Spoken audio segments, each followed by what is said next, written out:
Hello and welcome back to the channel. I am Dr. Payan Hiranwar, Assistant Professor of Mathematics, Senior College.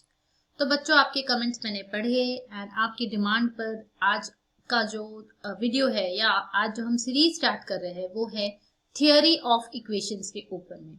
तो ये जो chapter है theory of equations ये कई सारे engineering as well as BSc के students को काम आने वाला है and we will be starting with the complete basic. आज का जो चैप्टर होगा, आज का जो वीडियो होगा वो बेसिक से हम स्टार्ट करेंगे एंड देन आगे हम एग्जाम्पल सॉल्व करने वाले हैं। ये पूरी सीरीज होने वाली है। आप लोग इसको प्लेलिस्ट में जाके चेक करोगे तो बेटर होगा, आपको सीक्वेंस में वीडियोस मिल जाएंगे। So let us start. तो सबसे पहले थियरी ऑफ इक्वेशंस होता क्या है? तो it is a branch of mathematics. एक ऐसी ब्रांच है जिसमें we will be dealing with solutions of equations.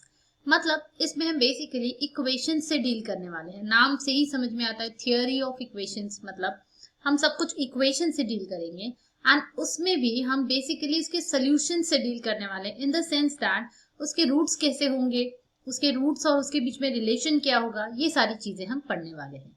तो लेट अस स्टार्ट। तो सबसे पहले एकदम बेसिक सी चीज पे जाते हैं। अब ये जो आज मैं पढ़ाने वाली हूँ, ये वाला जो टॉपिक है ये बहुत ही बेसिक है। जो स्टार्टिंग बता रही हूँ बहुत सारे लोगों को सब पता होगा। You can take it as a consider it as a revision, समझ के इसको देख लो। तो सबसे पहले पॉलिनोमियल क्या होता है आप सबको पता है, फिर भी एक बार रिवाइज करवा लेती हूँ। Polynomial equation in 1 degree. अब पॉलिनोमियल मतलब इन जनरल बोल रहे हैं, ठीक है। उसकी अलग अलग डिग्री के हिसाब से हमें अलग अलग इक्वेशंस मिलते हैं। सबसे पहले बेसिक क्या होता है पॉलिनोमियल का? इक्वेशन इस तरीके से लिखते हैं a nought x raise to n। Then क्या होता है, जो ये होता है इसको हम बोलते हैं डिग्री। ये जो n होता है ये होती है डिग्री एंड ये धीरे धीरे कम होती है n की वैल्यू।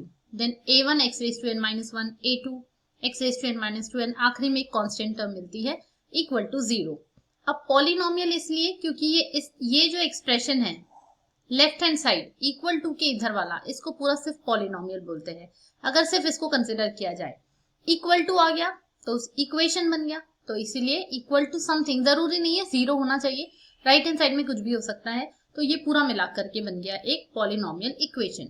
अगर इसका एक एग्जांपल दूं तो we can write a polynomial equation. अब 1 वेरिएबल है, ये जो x है यहाँ पे ये वेरिएबल है, तो we can write like this 5x raise to 5 plus 4x raise to 4 then minus 31x raise to 3 plus 51 equal to 0। Right तो क्या दिख रहा है हमें यहाँ पर? कुछ कांस्टेंट टर्म्स दिख रहे हैं, कुछ वेरिएबल्स दिख रहे हैं। वेरिएबल्स की डिग्री कम होते जा रही है।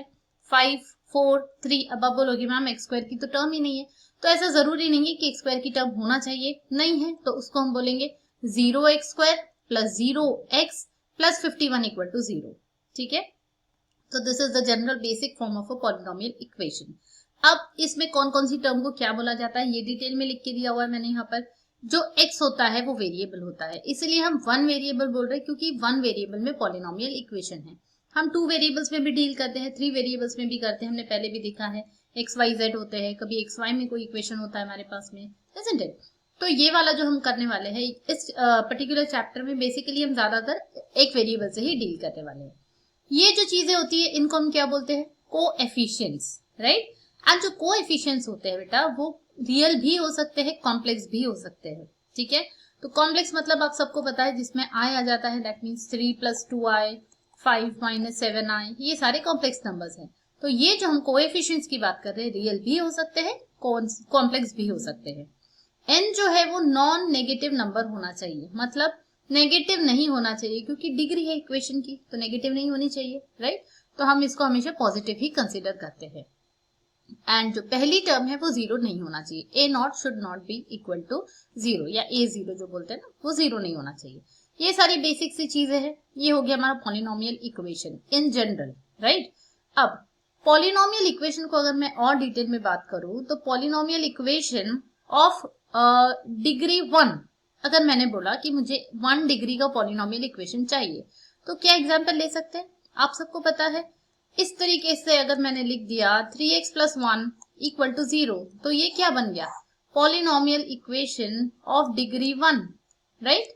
अब पॉलिनोमियल ऑफ डिग्री 2 अगर मैं बोलूं तो polynomial of degree 2, yes I can write like this 2x square plus 3x plus 5 equal to 0। ये बन गया मेरा पॉलिनोमियल इक्वेशन, पर डिग्री क्या हो गई इसकी 2। Then if I want polynomial equation of degree 3 तो I can write like this 5x cube minus 4x square plus 32x minus 10 equal to 0। ये बन गया ऑफ डिग्री 3। एंड डिग्री 4 कैसे बनेगा, हाईएस्ट जो पहली टर्म होनी चाहिए x रेज़ टू 4 होनी चाहिए, जरूरी नहीं है यहाँ पे कोई नंबर होना ही चाहिए, it can be 1 also. Then 10x cube minus 23 equal to 0। तो ये इस टाइप के इक्वेशंस है जिससे हम डील करने वाले हैं। हम ज्यादा से ज्यादा इस चैप्टर में डिग्री 4 तक ही डील करेंगे, इससे ज्यादा नहीं। एंड अब इनको भी कोई नाम होते हैं, जैसे पॉलिनोमियल इक्वेशन ऑफ डिग्री 1 को क्या बोला जाता है, this is a, yes you all know this, इसको बोलते हैं हम linear equation, isn't it? Line का जो इक्वेशन होता है linear equation. Then we have polynomial equation of degree 2 को क्या बोला जाता है, ये तो हमने बहुत बार सॉल्व किया है, 8th 7th 8th से शायद सॉल्व करते आ रहे हैं। Yes this is a quadratic equation, quadratic equation. Polynomial equation of degree 3 को क्या बोला जाता है, क्यूबिक इक्वेशन, क्योंकि 3 है तो क्यूबिक, क्यूबिक इक्वेशन। और ये शायद आपको पता नहीं होगा कि पॉलिनोमियल इक्वेशन ऑफ डिग्री 4 को क्या बोला जाता है, क्योंकि ये शायद पहले आपने नहीं सुना है। This is called as biquadratic. ठीक है, क्वाड्रेटिक मतलब 2, उसी को और 2 बार कर दिया, बाय क्वाड्रेटिक। तो ये आपको एक नई चीज पता चली है कि polynomial equation of degree 4 is known as biquadratic equation. ठीक है, यहां तक क्लियर है? आगे बढ़ते हैं। एक और चीज, आपको ये चीज पता है बट रिवाइज करवा देती हूँ कि रूट्स ऑफ इक्वेशन क्या होता है। किसी भी इक्वेशन का रूट मतलब वो वैल्यू जो उसको सेटिस्फाई करती है।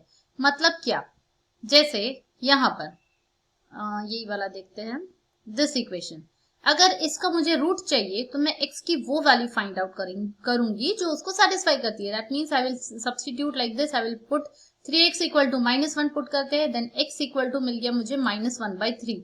तो ये जो x इक्वल टू -1/3 है, ये बन गया root of this equation. Root क्यों, क्योंकि जब मैं x को यहाँ पर -1/3 पुट करूंगी तो आंसर 0 आएगा, मतलब वो उसको सेटिस्फाई करता है। ठीक है, so this is called as the root, और रूट को ही एक दूसरा नाम है जीरो। जीरो ऑफ पॉलिनोमियल भी बोला जाता है या रूट ऑफ इक्वेशन भी बोला जाता है, it is one and the same. क्यों जीरो बोलते हैं, क्योंकि वो जीरो बना देता है। जब आप वो वैल्यू डालोगे उस इक्वेशन में तो वो इक्वेशन जीरो बन जाएगा। देखो, x is the root if f of x equal to 0, right? ठीक है, देन रूट कितने होते हैं किसी भी इक्वेशन के, ये भी आपको पता होगा। तो इसी के ऊपर एक थ्योरम भी है, जो चीज हमें ऑलरेडी पता है बट ये हम ऑलरेडी यूज कर चुके हैं, इस बार इसका आपको प्रूफ भी है एंड आपको ये थ्योरम पता होना चाहिए। Statement, the statement says that every equation of nth degree has n roots. मतलब जितना भी कोई भी इक्वेशन की डिग्री होगी, जितनी भी डिग्री होगी, उतने ही उसके रूट्स होंगे, right?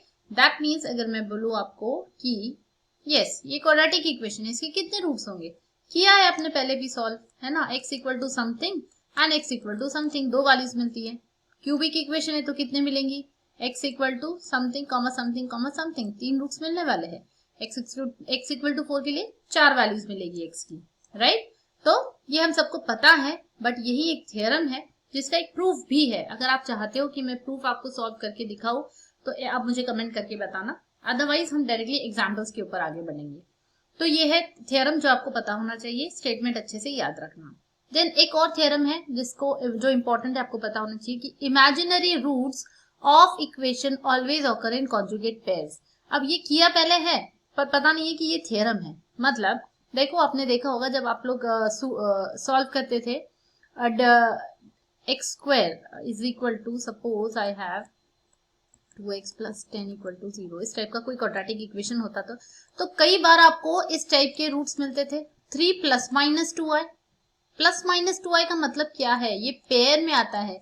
3 plus 2i, 3 minus 2i, मतलब इमेजिनरी रूट्स जब भी आपको मिलेंगे, इमेजिनरी मतलब जिसमें i आ जाता है। You can also say that 5i, suppose एक रूट 5i है तो पक्के से दूसरा रूट -5i होगा ही होगा। इससे आपको क्या पता चलता है कि अगर कोई आपके पास में क्वाड्रेटिक इक्वेशन है या क्यूबिक इक्वेशन दिया हुआ है एंड द क्वेश्चन इज इसका एक रूट है 6i, अगर मैंने आपको बता दिया तो आपको इससे क्या पता चला कि इसका दूसरा रूट पक्के से -6 आए है, -6 आए, ठीक है। मतलब आपको दो रूट्स पता चल गए, एक रूट है 6 आए, दूसरा है -6 आए। अब सिर्फ आपका काम बचा है तीसरा रूट निकालने का। Are you getting it? So this is the thing which will help you. कुछ कुछ थ्योरम्स है जो आपको पता होने चाहिए, जिससे हमें पता चलता है कि अगर कोई इक्वेशन कैसा है तो उसके रूट्स कैसे होंगे। ये these are some relations, okay. Then next हम देखेंगे yes relation between roots and coefficients. जैसे मैंने बताया था आपको, ये बहुत बहुत इंपॉर्टेंट चीज है। अब हम आगे जो हम एग्जांपल सॉल्व करने वाले हैं तो उसमें ये काम आएगा। अच्छे से समझ लो ये क्या चीज है। हर एक इक्वेशन में जो उसके रूट्स होते हैं और उसके जो कोएफिशिएंट्स होते हैं, what are coefficients, what are roots. अब देखो ये इक्वेशन है, सपोज मेरे पास में क्वाड्रेटिक इक्वेशन, क्वाड्रेटिक मतलब डिग्री 2, तो मैंने इसको जनरल फॉर्म लिख दिया ax² + bx + c। जनरल है, ठीक है, नंबर्स नहीं है यहाँ पर। तो ये क्वाड्रेटिक इक्वेशन है। तो इसके कोएफिशिएंट्स क्या दिख रहा है आपको? a, b and c। ये जो कांस्टेंट टर्म है इसको भी हम कोएफिशिएंट ही मानेंगे। तो यहाँ पे है coefficients a, b and c। And roots कितने होंगे इसके? क्योंकि 2 है, इसकी डिग्री 2 है तो रूट्स तो 2 होंगे। तो मान लो हमने इसको बोल दिया alpha and beta are the roots. तो ये जो रूट्स होते हैं और जो कोएफिशिएंट्स होते हैं, इनके बीच में हमेशा कोई ना कोई रिलेशन होता है। एंड ये रिलेशन आपको लर्न करने हैं। इसके लिए फॉर्मूले बने हुए हैं, आपको डिराइव नहीं करना होता है, कोई प्रूफ नहीं है, सिर्फ एक इक्वेशन आपको लर्न करना है और उसको एग्जांपल्स में अप्लाई करना है। मैं आपको बताऊंगी कैसे लर्न करना है, शॉर्ट ट्रिक भी बताऊंगी और ये भी बताऊंगी कि अप्लाई कैसे करना है, ठीक है। सबसे पहले क्वाड्रेटिक इक्वेशन के लिए अब इतना याद रखो कि जितनी इक्वेशन की डिग्री है उतने हमें रिलेशंस मिलने वाले हैं। मतलब यहाँ पर डिग्री 2 है तो कितने मिलेंगे रिलेशंस? 2। तो 2 रिलेशन कौन से होंगे? पहला रिलेशन है S1 से डिनोट करते हैं, दूसरा रिलेशन S2 से। नाम कोई भी दे सकते हो आप, आपकी बुक में होगा तो आप जिस हिसाब से होगा आप वैसे लिखोगे। सपोज S1 है तो पहला है सम ऑफ द रूट्स। मतलब जो रूट्स आपने माने हैं, हमने बोला alpha and beta be the roots of the equation, तो इनका सम क्या होगा? Alpha plus beta, right. And इसको हम डिनोट कैसे कर सकते हैं? सम को हम हमेशा समेशन से करते हैं, तो इसको लिखा जाता है समेशन अल्फा। तो summation alpha is equal to alpha plus beta is equal to, ये आपको मिल गया -b/a। अब ये रिलेशन कहां से मिला? तो -b, आपको फॉर्मूले याद नहीं करना है। देखो मैं आपको यहाँ पे एक ट्रिक बताती हूँ कि आपको फॉर्मूले एक्चुअली याद कैसे करने हैं। आपको पोजीशन से याद रखना है, कहां से कहां पे कौन सी वैल्यू थी तो कहां रखनी है। मतलब यहां पर जो भी वैल्यू होगी वो अपॉन यहां पर जो भी वैल्यू होगी वो, राइट। मैं क्या बोल रही हूँ? जो x का कोएफिशिएंट है अपॉन जो x² का कोएफिशिएंट है वो लिखना है और माइनस साइन लगा देनी है। पहले में हमेशा माइनस साइन आती है, ये याद रखना है। नेक्स्ट वाले में प्लस आएगी, उसके बाद और कोई रिलेशन होगा तो माइनस आएगी, देन प्लस माइनस ऐसे ही चलता है। स्टार्टिंग हमेशा माइनस से होती है, ये आपको याद रखना है। First formula will always start with minus, ठीक है। अब ये फॉर्मूला हमारा क्या बन गया? सम ऑफ द रूट्स, मतलब अल्फा प्लस बीटा की वैल्यू हमें मिल गई, ये -b/a, राइट। देन दूसरा रिलेशन है प्रोडक्ट ऑफ द रूट्स, मतलब अल्फा इंटू बीटा। इसकी वैल्यू क्या होगी? पहले हम गए थे b तक, अब हम जाएंगे c तक, आगे बढ़ेंगे एक कदम, c से वापस आएंगे a तक, तो c/a। c/a क्यों आया? क्योंकि अब पहली बार माइनस आ गया था तो दूसरी बार आएगा प्लस। अब इसके बाद अगर और कोई रिलेशन होता तो क्या आता उसमें? यस, फिर से माइनस आ जाता। तो माइनस प्लस चल रहा है। और पैटर्न क्या देखो फॉलो कर रहे हैं हम, कैसे बताया मैंने? ax² + bx + c = 0 है। तो पहले आप क्या करोगे? ये वाली टर्म अपॉन ये वाली टर्म पहले रिलेशन में, दूसरे रिलेशन में this term upon this term, आगे और कोई रिलेशन बनते हैं तो आगे भी टर्म्स होती तो वो अपॉन ये, मतलब डिनोमिनेटर में हमेशा x² जो पहली टर्म है उसका ही कोएफिशिएंट आने वाला है, ठीक है। तो this is about quadratic equation. Next lecture में हम आगे देखेंगे बाई क्वाड्रेटिक, क्यूबिक के लिए कैसे किया जाता है और कुछ एग्जांपल्स सॉल्व करेंगे, ठीक है। मिलते हैं नेक्स्ट वीडियो में।